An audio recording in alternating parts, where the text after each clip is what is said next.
नाज़रीन अस्सलामु अलैकुम वरहमतुल्लाहि व बरकातुहू।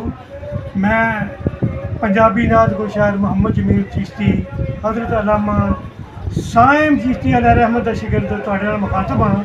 मेरे बड़े प्यारे दोस्त शायर हकीम तबीब हकीम गुलाम मोहिउद्दीन चिश्ती साहब मेरे को तशरीफ लैके आए हैं। मेरे बेटे अवैस ने मौके को बड़ा गरीमत जाने असीं इन्हां दे नाल एक वीडियो बना रहे हैं। इंशाअल्लाह इन्हां दे नाल गलबात करते हैं। समाज फरमाओ। अस्सलाम वालेकुम हकीम साहब। वालेकुम अस्सलाम। माशाअल्लाह हकीम साहब ये तुसी बकायदा हिकमत का कोर्स किया केड़ी जगह तो जी? फैसलाबाद तो। फैसलाबाद तो माशाअल्लाह कितने साल हो गए जी हिकमत कर देना? तकरीबन 33 साल हो गए।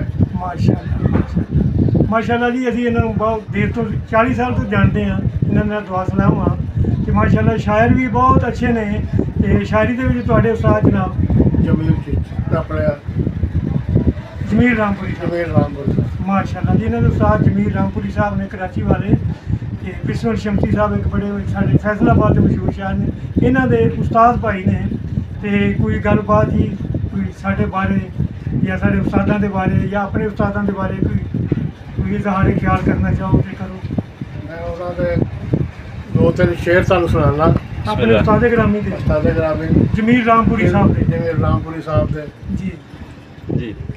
आसमां वाले भी जिद पर आ गए, मैंने तौबा की तो बादल छा गए। वाह वाह वाह वाह। आसमां वाले भी जिद पर आ गए, मैंने तौबा की तो बादल छा गए। सच तो ये है मुझसे उन्हें क्या वास्ता, इत्तफाकन देख कर कतरा गए। वाह वाह वाह। कह रहा था मैं तो अपने वाक़यात, बंदा परवर आप क्यों घबरा गए। वाह वाह वाह। कह रहा था मैं तो अपने वाक़यात, बंदा परवर आप क्यों घबरा गए। चढ़ गई है जब भी हमको है जबीर, बेसबब साकी से हम टकरा गए। वाह वाह वाह वाह कमाल। तो मैं अपने पंजाबी दे 2 मिसरे सुनाना वा। माशाअल्लाह माशाअल्लाह। बिस्मिल्लाह। लेकिन बिस्मिल्लाह बिस्मिल्लाह। ये चोर ये डाकू ये लुटेरे, वाह। ये चोर ये डाकू ये लुटेरे, जगीरदार सरमायादार ये वढेरे, वाह। रोज पीते हैं लहू तेरा मेरा, फिर भी कहते हैं कि हम तेरे हम तेरे हम तेरे। वाह वाह वाह वाह। ये चोर ये डाकू ये लुटेरे। वाह जी वाह वाह। बड़ी खुशी हुई जनाब हकीम साहब तुहानूं मिल के। बड़ी देर बाद मुलाकात तुहाडे नाल हुई है।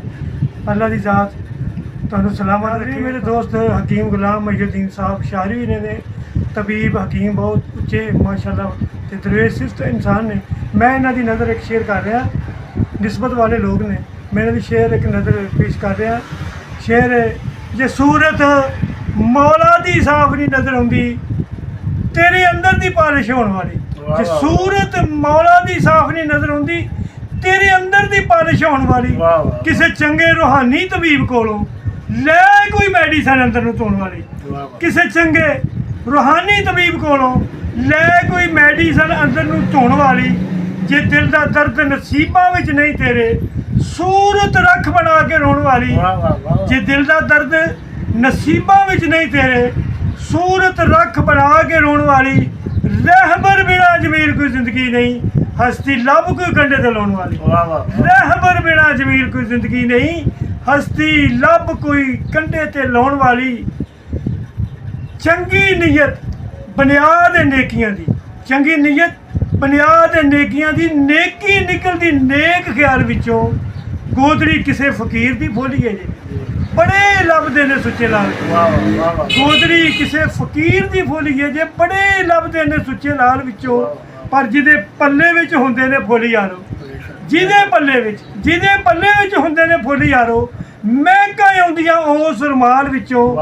चंगी सोबत जे होवे जमील चिश्ती, बोल पैंदी है बंदे दे हाल विचों। चंगी सोबत जे होवे जमील चिश्ती, बोल पैंदी है बंदे दे हाल विचों। अल्लाह हाफिज़।